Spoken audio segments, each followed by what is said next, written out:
G'day ladies and gents, this is Scotty Z, Transformational Adventurer, coming at you for another journey on our natural future. Joined today with Alec Jones, amazing man. We literally just met about 10 minutes ago via Skype or a quick chat on Facebook, and now here we are on the phone, and within 5 minutes I was so inspired, I was like, Alec, I got to get you on recording. You're just inspirational, and I want everyone else to be able to meet you as well. So, Alec Jones. Hello. Hello, mate. How are you? I'm doing reasonably well for an old bloke. An old bloke. How old are you?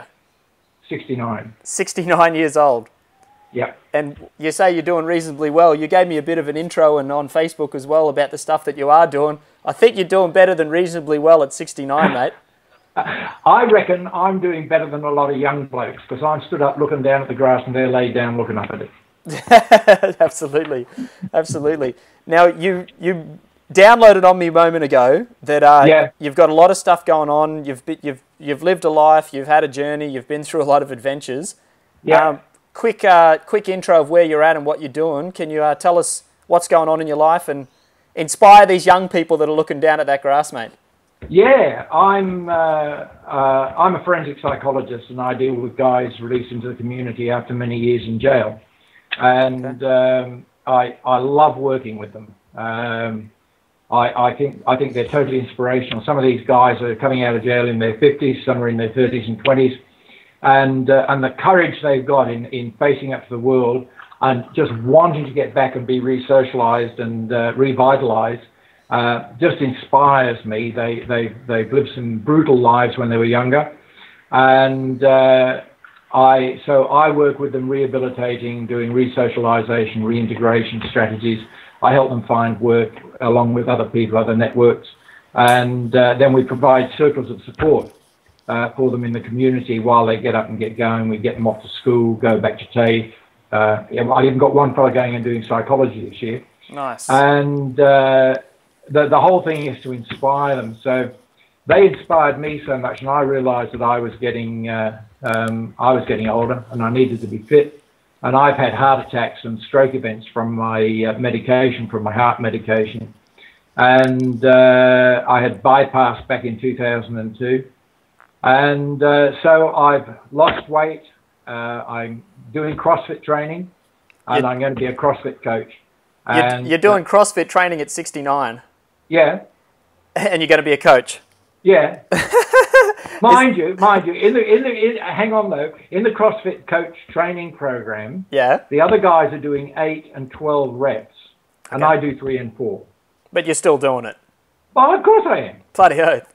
And I can do a Cindy. Do you know CrossFit training? I know a bit about CrossFit training. For everyone else that's listening that doesn't know what CrossFit training is, you'll probably explain it better, but to me it's the most hardcore short burst of workout that is possible, to the point where I've heard of friends throwing up in the middle of training and just pushing themselves to complete exhaustion, and getting, that's all spot on, and just getting massively fit from doing it.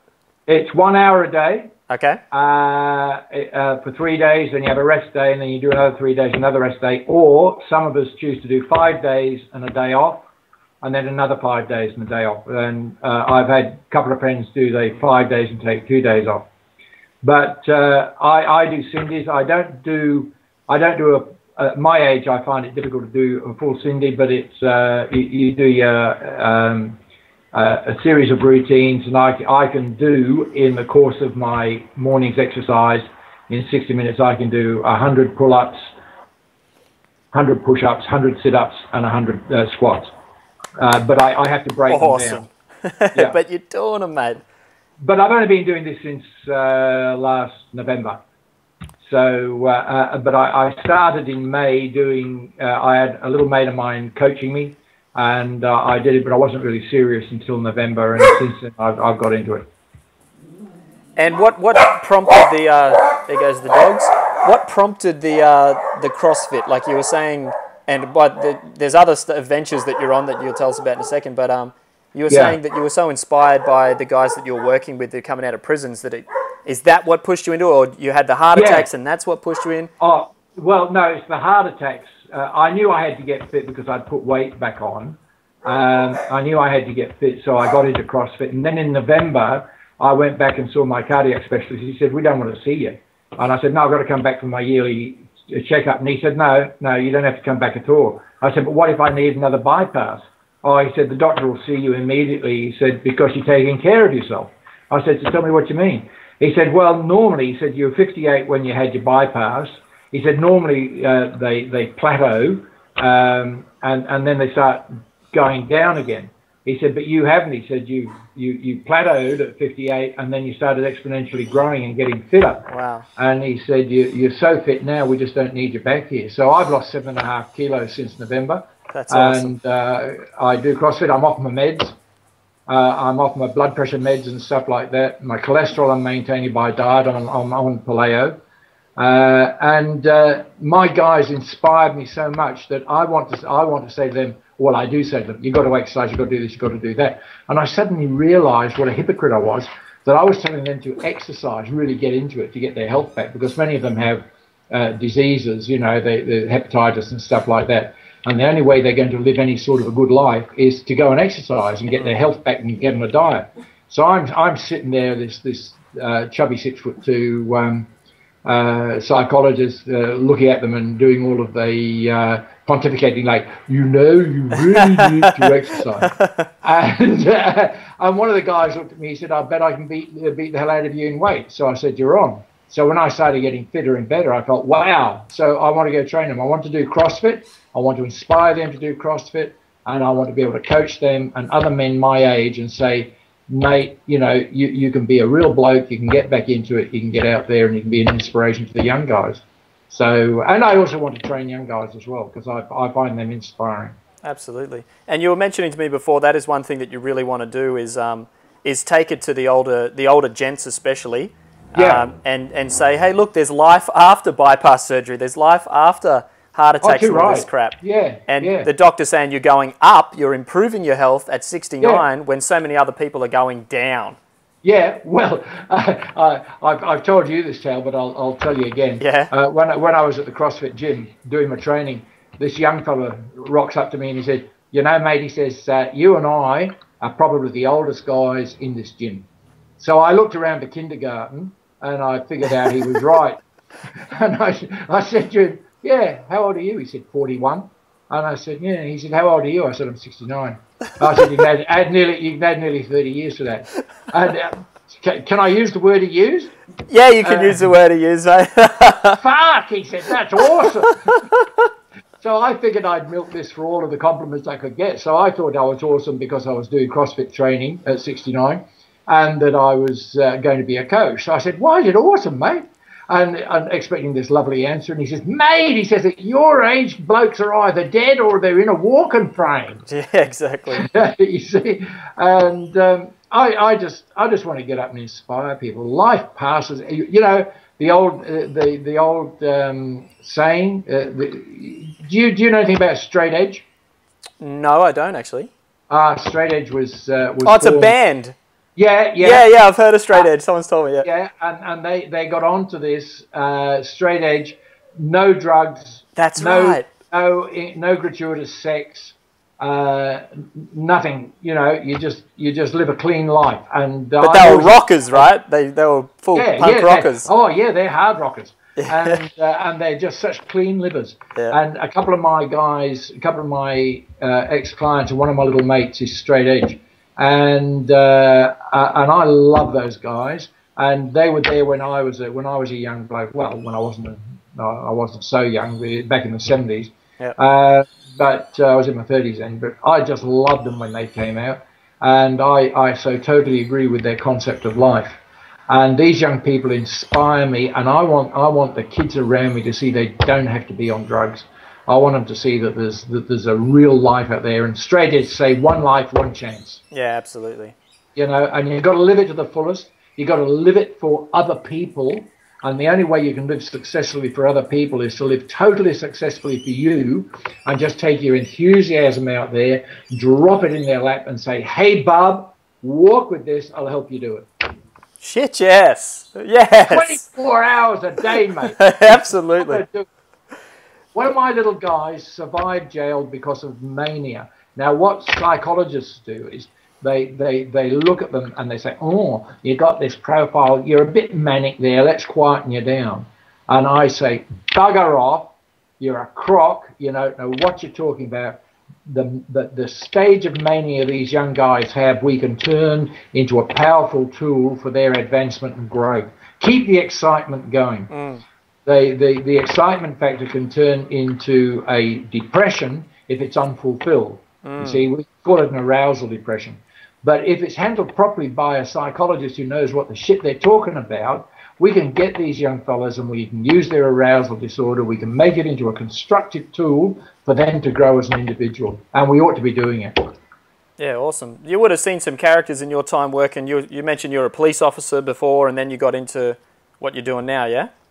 Yeah. So you would have seen some things. And it seems that everything you've been through has brought you to this moment now, and it's like, you know... Too right. You're living it, that whole thing, one life. You're living it for what it is now. You know, I see, and my father's one of them. But people getting older and saying, "Oh, I'm old now. I'm old," and what it doesn't see your mentality about your age and your fitness and who you are.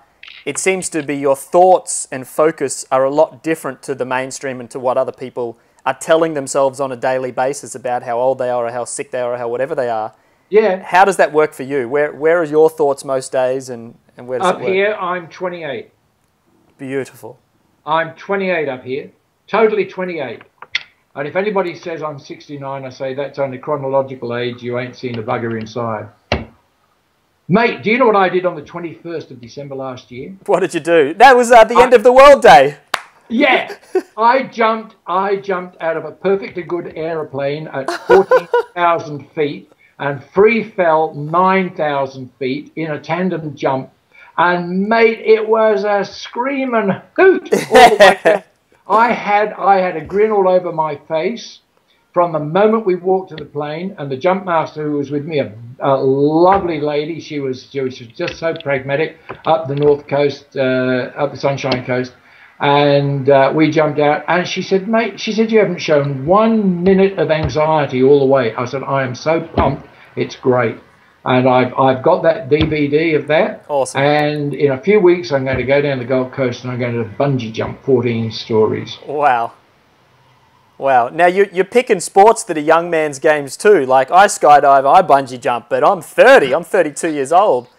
Most people 50, 60, they either go through that midlife crisis and do it once and then it's all over. But this seems to be a lifestyle choice for you now. Is that right? Oh, of course it is.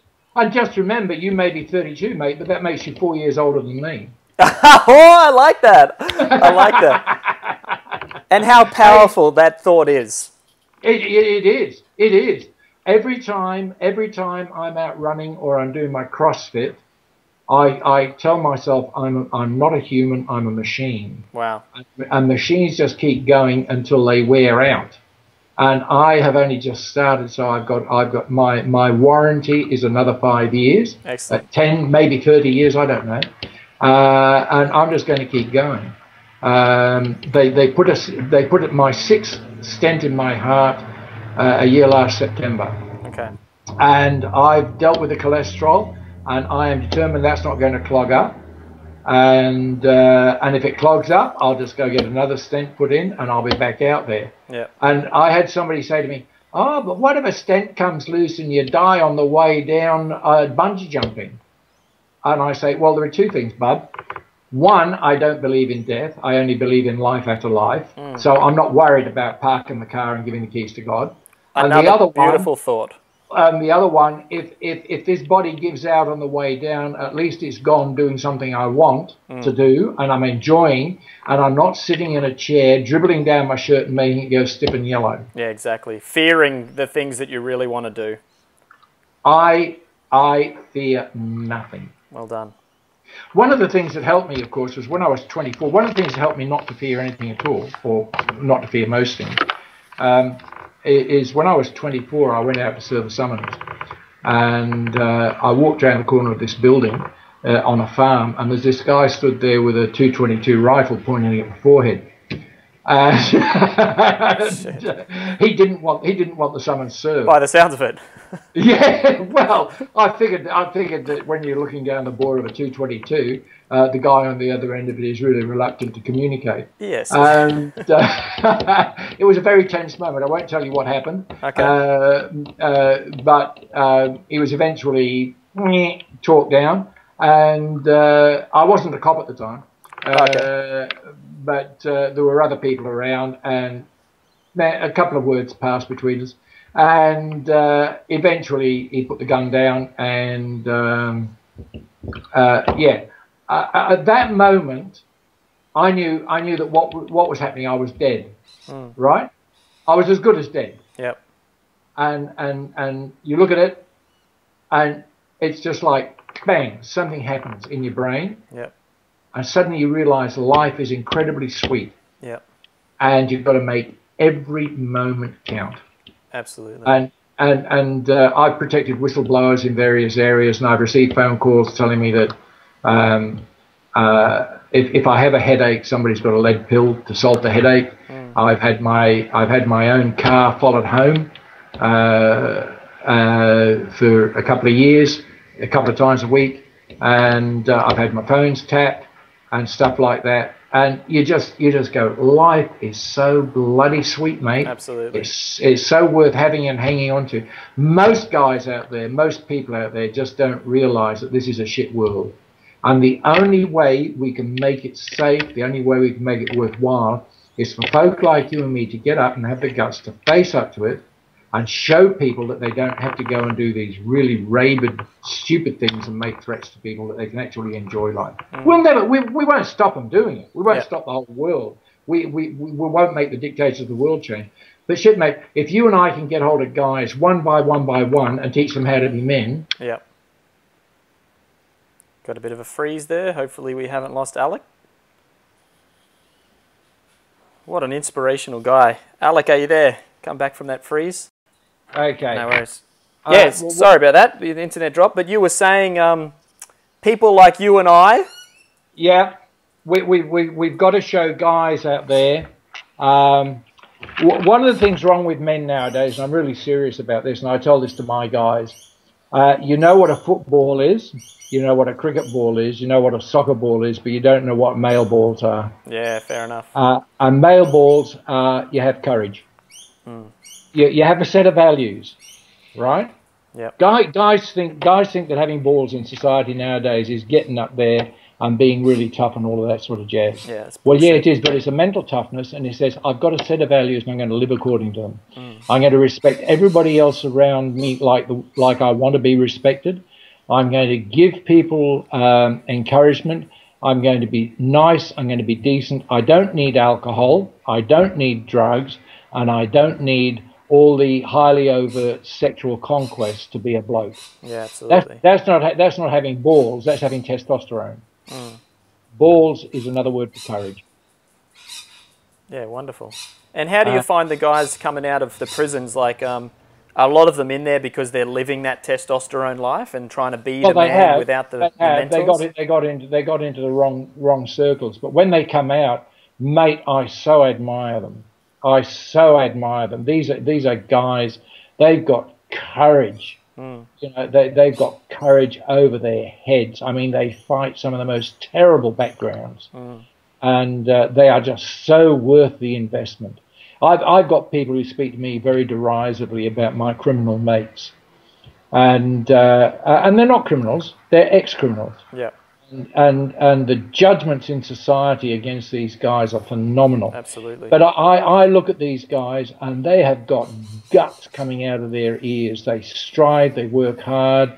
They are some of the nicest people I know, in spite of their histories. Well, to share a personal story, Alec, I just left high school. I was 18 years old. I just left. I was school captain, head of Rituals and Ceremonies Committee, head of Student Representative Committee, just got my black belt in karate, got great grades at school.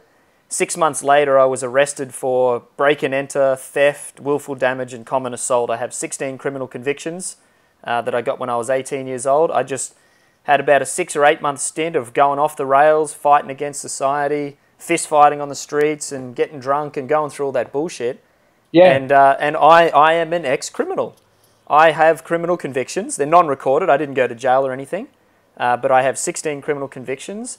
And I went through a similar thing to what you were saying at 24 years old, where the man that physically caught me and my friend trying to break into his car after I was convicted and what he thought was I got off, didn't go to jail, he started to stalk me. He started to follow me home from work and then threatened my life several times. My father and I went and visited him, and to my face and with my father there, he threatened to kill me.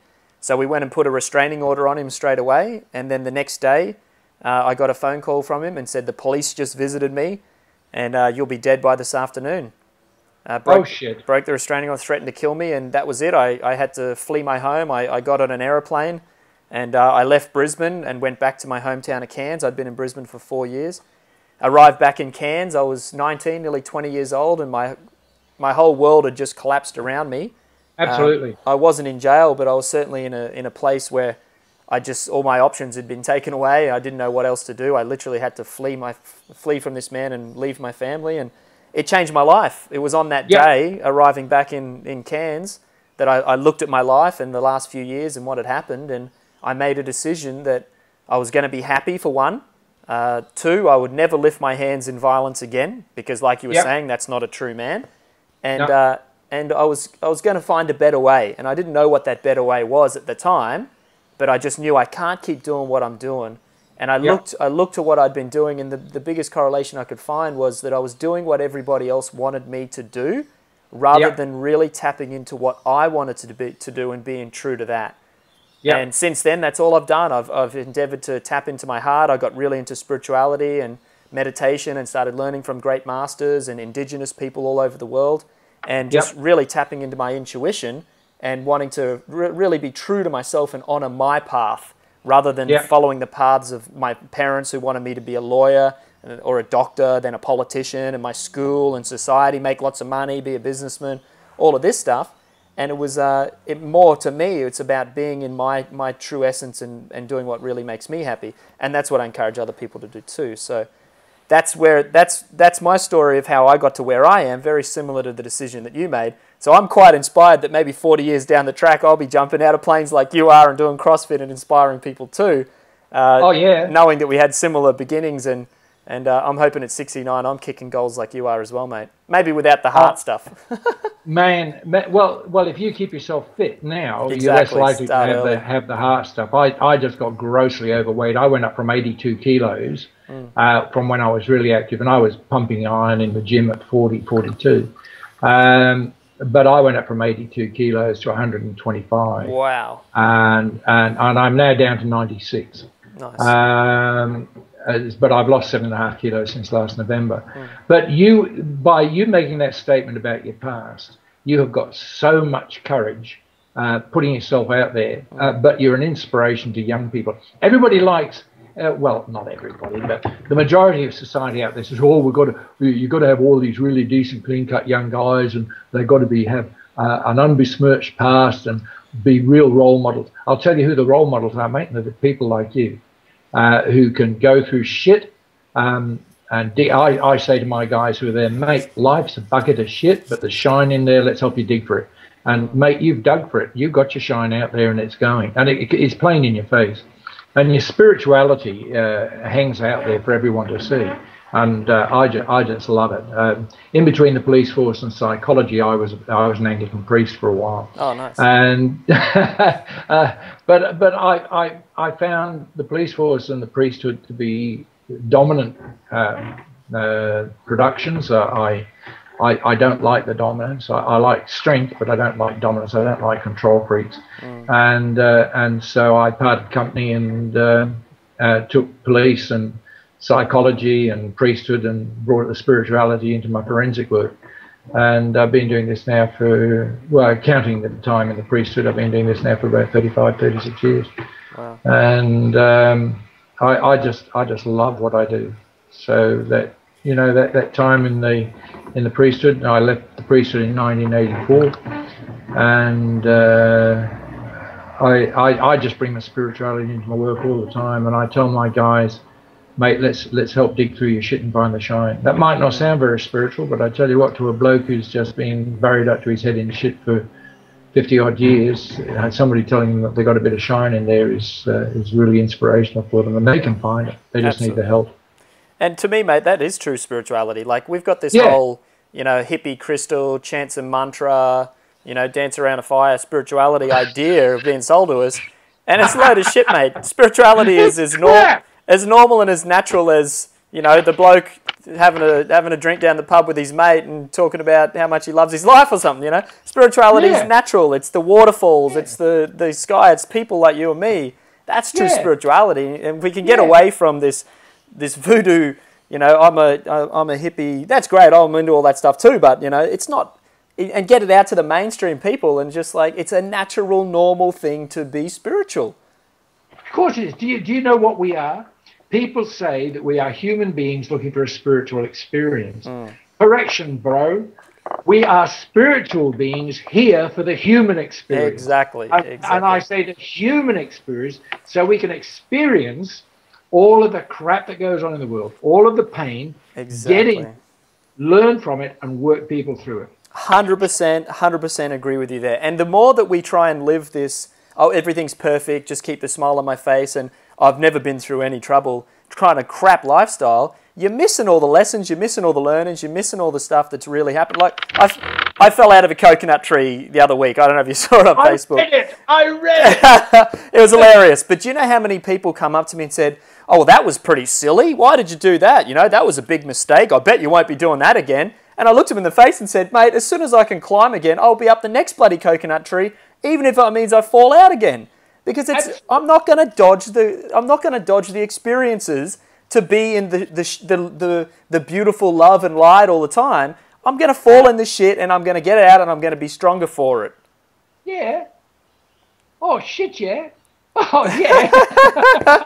And you're living that, mate. You're seeing people every day that have gone through it, that have been through it, and that are coming out the other sides. And I know that you're meeting some amazing, beautiful characters that society would look down upon and say, you're a this or you're a that. But you're seeing the heart space and you're seeing the beauty in them. And I know that they've got a lot to offer to society as well.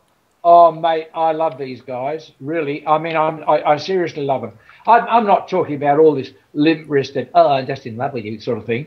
I'm talking about what the Bible says about love. Love comes. The biblical word for love comes from a Greek word agape, agapeh, or agape, and it literally means having such a regard for someone that you put yourself to one side and you'll give sacrificially until it hurts, so that somebody else just has a life and can benefit. Yeah. You know, and it's like that old thing that used to be done for one of the Christian missions. You know, the 40-hour famine that they used to run ages ago? They used to say, live simply so others can simply live. Yes. Well, that's what agape is. Okay. Agape trims your life down so that everything you do towards other people is so transparently loving and caring for them and their future. Doesn't mean to say you become a doormat. You don't become a lazy man's door. Yeah. Right? What you do is you give sacrificially, and look, you'll get taken down and used, and hey, that's happened. I've lost thousands of dollars to people who've used me. Yeah. But the thing is that at the end of the day, you got to face your creator, and you got to be able to say, all I want to hear on the day that I pass over the other side is, well done, good and faithful servant. That's really all I'm interested in. That's beautiful. I don't care what I've accrued on this world or haven't accrued.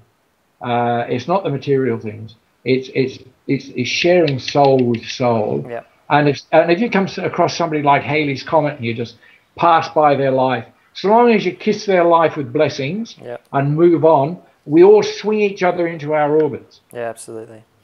Mate, that's beautiful. Yay. And that's a hell of a philosophy. I'm just loving this conversation. I needed this conversation. Now, I'm coming to. I'm going to wrap it up in a moment, but I've got to ask you, mate.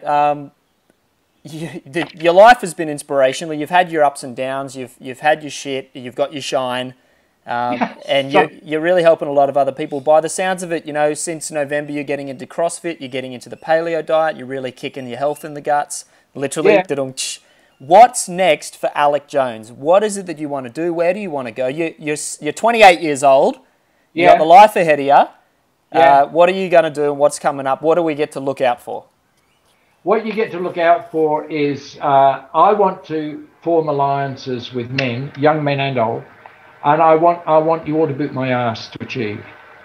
I boot everybody else's ass to achieve. I can never get people to hang around me long enough. Okay. Because what they do is they come in and they say, oh, here's this really big buffy bloke and he can inspire us. Oh, I'm inspired, I'll move on. Yeah. Right? But they don't allow me to be human. Mm. I am a human being. Yeah. I need encouragement to achieve. So I want some blokes who are going to get around me in the short term and the long term, and they're going to boot me to achieve, and I'll boot them to achieve. And then I want them to stick around so that we can form a team and help other people to achieve. Awesome, mate. So awesome. that's the long term. In the meantime, I'm going to go bungee jumping. I love it. Well, you certainly are an inspiration, Alec, and whatever you're doing, mate, like I'm so happy to have had this conversation and let other people just look into your world a little bit, and hopefully, you know, people can find you on Facebook. Alec Jones, I'll find the link, I'll put it there so other people can connect with you or follow you on Facebook and see what you're doing. Okay. Wherever you're at with your health, with your CrossFit, with your diet, with the life that you live in, inspiring other people, I fully support you, mate. I got your back. You. And we're in this together. We're bloody in this wonderful. Together. Thank you. And I'm going to get you to boot my ass. I'm up for that. Task. Ex-copper works with Crims. I can handle him. All right. Thank you so much, Alec. Thank you so much, everyone, for listening. Definitely find your inspiration in this man and find the inspiration with your own life. And like you said, Alec, find the shine through the shit. Is that it? Yeah. Sometimes the shit, sometimes the shine. Dig in the shit, get the shine. Awesome. I love it. Thanks so much, mate. Cheers. Thank you, mate. God bless. Bye.